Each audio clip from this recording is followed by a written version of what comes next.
This is now Saturdays with Suzi. Do you think that works? Saturdays with Suzi is a new series where I have collaborated with another local cloth diaper blogger to bring to you some more conversations. Conversations about the hard stuff. Conversations about the stuff that when we write it out, we sound like selfish pricks. When Kelly's Closet announced that it was closing last week, Suzi and I got to texting and we were chatting, and you know what? We decided we needed to sit down and have those conversations in front of a camera and share them with you. If you are new around here, don't forget to hit the subscribe button. Suzi's Saturdays will be happening periodically throughout the year. I sat down, we had like a 3-hour conversation that I'm going to pick apart into little subsections. So today I'm going to actually start with the last conversation that we had, because sometimes the last thoughts that you have are the best thoughts that you have. So this is really about wrapping up all of our thoughts, and I think wrapping up all our thoughts is a good place to start because it will help ground you in knowing where we come from. Suzi is a reformed local cloth diaper blogger. She used to blog at clothdiaperaddicts.com, and she worked for Cozy Bums for many, many years. We are both sharing information that we kind of know. And that's why here on this channel and on Instagram, and when you see me in cloth diaper groups, is I typically, like, that's why I recommend the brands that I recommend, because they're willing to tell their stories and they're willing to share their details. And a lot of times you guys ask me, well, how can I find this information out? And you can ask retailers and brands. Like, as a consumer, you have the right. You even, if you wanted to, could email China and see what they say. I go on up. You don't just have the right to check with me. You have the responsibility. Yeah. Because part of this is, if you're cloth diapering because you want to, make a better world, part of that world is where they're made and how they're made. Because, it's that whole little ripples thing that I talked about earlier. Sure, that $5 diaper may be a nice little ripple that doesn't hurt your family's pocketbook too much and kind of helps a little bit, but there's other ripples too that come from it. And we get that not everybody is in this position, but I think it's important to have this conversation for those of us who are. Yeah, and I'm going to point out, when anyone says privilege, I grew up in a double wide trailer in Florida. I obviously I'm not descended from the Rockefellers here. So I get what it is to not necessarily be super well off.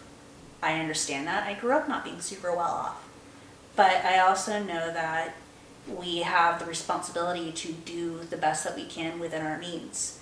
And if a $35 custom-made Wham diaper is not within your means, that's cool. There are other brands that are in your means that can still be ethically made, that can still be made without stealing prints or without stealing designs. Yeah, and that can meet your needs entirely. Yeah.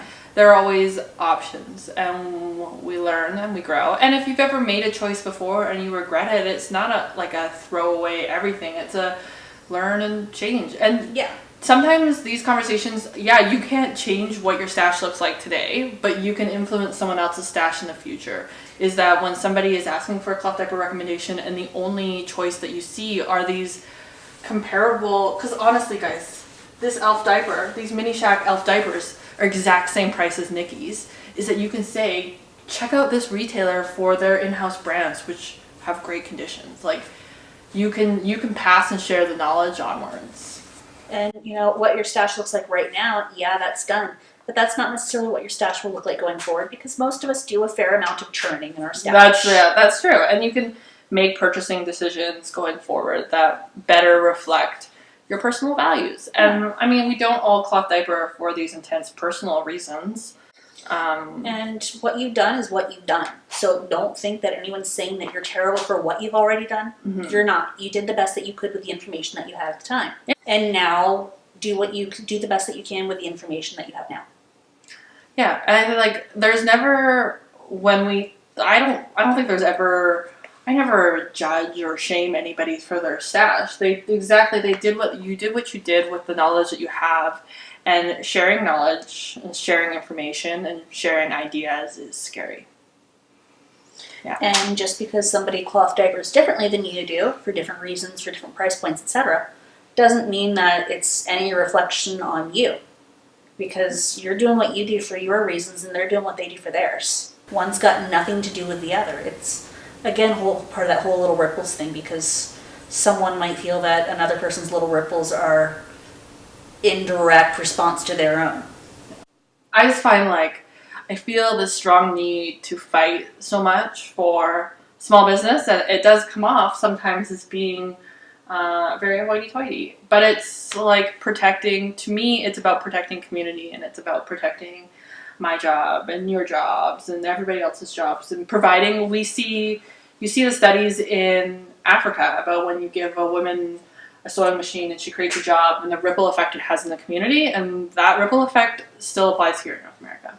And not only that, but the community aspect is huge. Yeah. Did you know, this is also before your time, but because back in 2012-ish, 2015-ish, Facebook didn't exist? Facebook still exists. Sorry. But back then, our local community, our local community is still really awesome, but back then, we even used to have local cloth diaper play dates. We would get together and go to a local park and I feel all like go I've hang let out. that down, right? I know, right? We need to make it happen again. I was going to host the GCDC, but I was supposed to have foot surgery next week. Well, I've done GCDC, I've helped host it. It's a lot of work. It's a lot of fun when you attend, but it's a lot of work when you're doing the actual hosting. Next year. I won't have any children in diapers. Yeah, community is important, and you really get that when you shop with a retailer or a brand. And when you do things locally. If you don't like how things are in your local community for whatever reason, be the change. Oh yeah, guys, I hear this all the time, right? People be like, well, I don't have a local group. You can make that local group. I know it's scary, but it's super easy. Guys, Facebook, 2019. Super easy. Yeah. Be the change. Talk to people. Make friends. Just mention in your local groups, hey, there's a local cloth diaper community. Because I'm pretty sure I don't know, maybe it's, again, another case where Prince George is weird, but we've got awesome local BST groups for everything. Oh yeah. I think to a large extent that is one of the great things about Prince George, because I do belong to other mom groups in the cities I've looked at moving, and it's not quite the same. But you can make it awesome, really. And I think that's one of the reasons, which total tangent from what we started this little chat with, it was we're seeing a lot of diaper services popping up across Canada and the United States in the last 6 months. And talking to those women, I think a lot of them is they're like, people want a cloth diaper, my friends wanted a cloth diaper, but there was no service, so I decided, hey, I'm gonna do it. And that could be you can go ahead and do it. You can do the things, if there's something missing in your community, go do it. Yeah, I think it's Gandhi, I want to say it's Gandhi who said, be the change that you want to see in the world. Mm-hmm. And, if you don't like what's happening, then be the change. It doesn't mean that everybody has to do all one thing or has to all be, or even if you can only be the change in terms of, you know what, I'm going to save the environment by having reusable plastic bags or reusable grocery bags instead of getting bags at the checkout.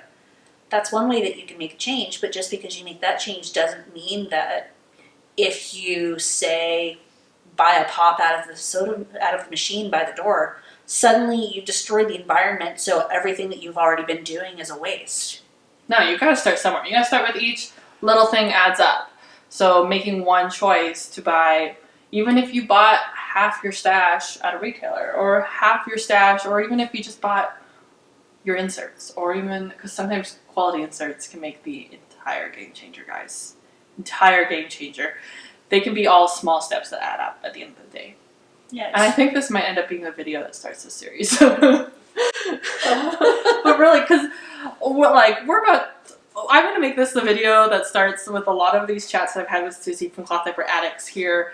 Some of these conversations are really hard, and you're probably going to feel like a shitty person afterwards. I feel like a shitty person sometimes after having conversations with Suzi about purchasing decisions, and that's okay. You know what? I do my best to crush Bailey's self-esteem every day. Okay. That's okay. No, that's my own problem. I know, right? But it's great self-reflection, because we don't grow as people unless our thoughts are challenged, and we won't change the world unless our thoughts are challenged. And please realize, it is not my goal to make you feel like a failure as a human being. If you have felt that way, I am really sorry, because it's totally not the goal. The goal is to think, not to crush self-esteem. Yeah, the goal is to think. And critical thinking is a lost art, I think, right now. And it's painful because if you ever critical think and look at things, you realize, wow, I suck at doing this kind of thing. I could do it better. Yeah, like right now, just like I was just in Chilliwack and they had so many refill stores, and that's where my eco refill store is on right now. Is like after visiting, I was just like, oh man, I suck at so many things right now. I could be better. Well, I started thinking, I wonder if I could just go to Bulk Barn to buy a lot of things that I buy, but go with my reusable bags and have them like weigh them for tear purposes. Yeah, like have you. I think because they sell Colibri wet bags or Colibri snack bags even at Bulk Barn now. And what I really was like, I should start bringing in my mason jars and refilling them and getting them to tear them. And it's just like little things make little ripples. And the cloth diaper industry is not an exception to fast fashion. The cloth diaper industry is not an exception to a lot of the evils of manufacturing. And when you compare it, like, yeah, I mean, disposable diapering also has a lot of evils. It's not necessarily the better choice. And that's why I had that one video a couple weeks ago, guys, where I talked about knowing your why when you're going into cloth diapering and identifying what's important to you is can be really valuable in knowing what kind of diapers to purchase. Because we all have different whys. And nobody's why is better or worse. It's just your why is yours. Yeah, and I can't tell you what your why is. No. And even if your why is to cloth diaper for free, there are some really great ways to do it. The Flats and Hand Washing Challenge is coming up, and I'm always amazed by what people will discover they can cloth diaper with. Are you doing the Flats and Hand Washing Challenge this year? My surgery date is May 8th. So, no. I will not. I do love it. I will be creating content for the Flats and Hand Washing Challenge because there's a lot of things to talk about. I never got around to talking about how much I love my washboard last year.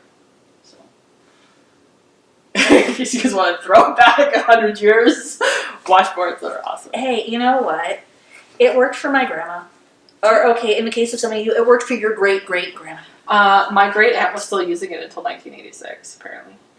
Because they didn't have a washing machine in the building. My grandma had this really old washing machine that was still in her yard that eventually became a planter because she was the crazy flower lady who, like, grew orchids in her yard. Yeah, that was my grandma. But she had this old style one that was like, it looked like two... like a ringer? Yeah. Yes! Yeah, she had the old-fashioned ringer thing. Because the hardest part about washing cloth diapers, guys, is wringing them. Hardest part. Yeah, the ringer basically looks like two paintbrush handles together. Or like two rolling pins together. And when you crank it, it pushed down and it just kind of wrung your water out for you to... When I was on the reduce your farm on drying spring time. break, I was like, guys, there's got to be a ringer somewhere. And they've never seen a ringer. And I was like, darn. I would kill for a ringer. 2019. Ringers. Ringers. It'll be interesting to see if the country of Venezuela?